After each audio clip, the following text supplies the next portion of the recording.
This risk management video has been brought to you by OC16. Oceanic Time Warner Cable of Hawaii is proud to be a part of high school athletics. The intent of this presentation is to alert you to the risk of injury that may result from athletic participation, but also assure you of the ongoing planning, management, and evaluation conducted by each athletic department where attention to student-athlete safety is a daily process. In interscholastic sports, anytime an individual is physically active, the risk of injury is increased. All athletes are at risk. Contact and non-contact sports may produce injuries ranging from minor to disabling injuries to even death. Preseason meetings conducted by the school administration provide a valuable opportunity for athletes and parents to be informed about fall, winter, and spring sport programs and to discuss the risk involved and learn about the steps being taken by the school to enhance the safety of participants. The athletic trainer is a certified athletic healthcare trainer, or AHCT.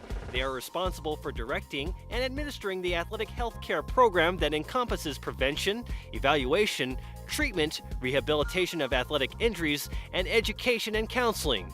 These services may include training in CPR and first aid, use of defibrillators, automatic external defibrillator, or AED, and vital information on the effects of nutritional supplements. Your school's trainer works with the primary care physician, the school's team physician, and coaches to ensure that athletes participate safely in interscholastic athletic competition. In the event that an athlete is injured, it is best to stay away from the area unless specifically called to help. This way, the certified trainer can render immediate aid as well as evaluate the injured athlete. Concerned parents or spectators coming into the area before being called for will delay necessary care and increase risk to the injured athlete. When an injury occurs, immediate and proper assessment of its seriousness must take place, then first aid or medical emergency treatment rendered. Each host site maintains an organized medical emergency plan to provide immediate access to qualified medical personnel and arranging transportation to a qualified medical facility for any injured athlete. Protective equipment to be worn or used by the player in each sport complies with existing standards, rules, and accepted practices for that sport.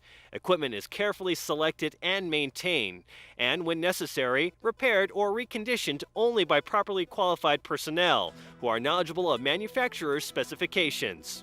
Also, be alert of any irregularities in equipment or facilities and report them immediately to the coaches. Rules of play change every year and are fine-tuned as a result of increased safety reasons and concerns. Horsing around is a common cause of injuries. Adhering to the accepted practices and progressive skill development for specific sports and to game rules will reduce injury risk. Weight room activities can contribute to muscular fitness and flexibility and help reduce the risk for injury. Weight training is not only a supplement to other athletic programs, but also a highly skilled activity itself. Adult supervision and assistance in the proper use of equipment and proper exercise techniques are necessary before attempting any exercise program. Proper warm-up is essential before starting your program, as well as allowing time for a cool-down period after your exercise session. All injuries or illnesses must be reported to the coach and athletic trainer immediately. To return after being injured, athletes must be cleared by the athletic trainer. Any athlete referred to a physician must have the medical referral form signed by the physician before being allowed to participate again. Returning prematurely may lead to a more severe re-injury. When the school provides transportation, athletes and coaches are to be transported only in authorized school vehicles or in licensed private carriers.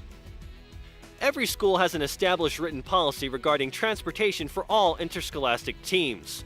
Prior to participation, a medical clearance by a registered physician certifying physical readiness to perform in athletics is required. The Department of Education pre-participation physical card must be completed by the physician and parent guardian and submitted to the athletic department. This pre-participation physical information is vital. It is important that school medical personnel are alerted to any pre-existing health conditions and factors that pose certain risk in participation. If at any time during the season that there are information changes, parents or guardians must inform the athletic department. The physical examination clearance is good for 1 year from the date of issue. Health insurance is also a requirement before a student can participate in any sport, including conditioning and practices. The Department of Education does not provide any accident or health insurance coverage for students who participate in athletics. When an athlete participates in interscholastic sports, it is recommended that parents, guardians, investigate and check with their own health insurance carrier to determine the nature and extent of coverage available due to athletic injury. If athletic injuries are not covered or only partially covered through your current health plan, consider purchasing a rider to supplement that plan. Contact the athletic department for information about supplemental insurance plans designed for student athletes that may be available for purchase. Parents or guardians should inform the school of any information changes.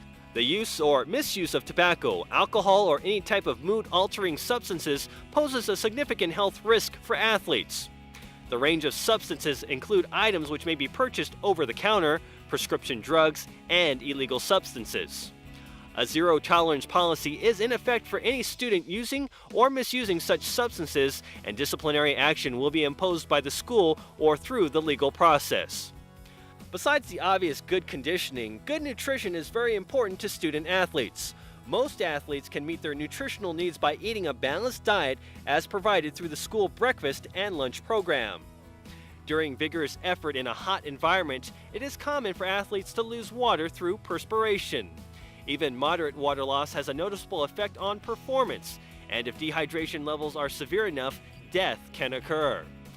There is an added risk when athletes intentionally dehydrate to make weight. They risk diminished strength, endurance, and more. And when combined with a low-calorie diet, dehydration can have serious health consequences. Due to the risk involved with blood-borne pathogens and infectious diseases, an athlete with a bleeding wound must cease participation until appropriate care is provided. To prevent the transmission of infectious diseases, necessary and appropriate protection is used when coming in direct contact with blood or any body fluids. All athletic personnel adhere to the Department of Education's policy prohibiting discrimination and give serious attention to appropriate conduct in providing and ensuring fair and equal opportunities to all students. Any harassment or hazing will not be tolerated. Additionally, participation in sports is open to any qualified individuals, including those with disabilities. Report any unwanted or discriminatory behaviors immediately. Student athletes and their parents who have concerns regarding the non-discrimination or open participation policy should inform and meet with the coach prior to practices and contests. The parent-guardian signature on the permission form acknowledges that you are aware of the risk involved in sport activities.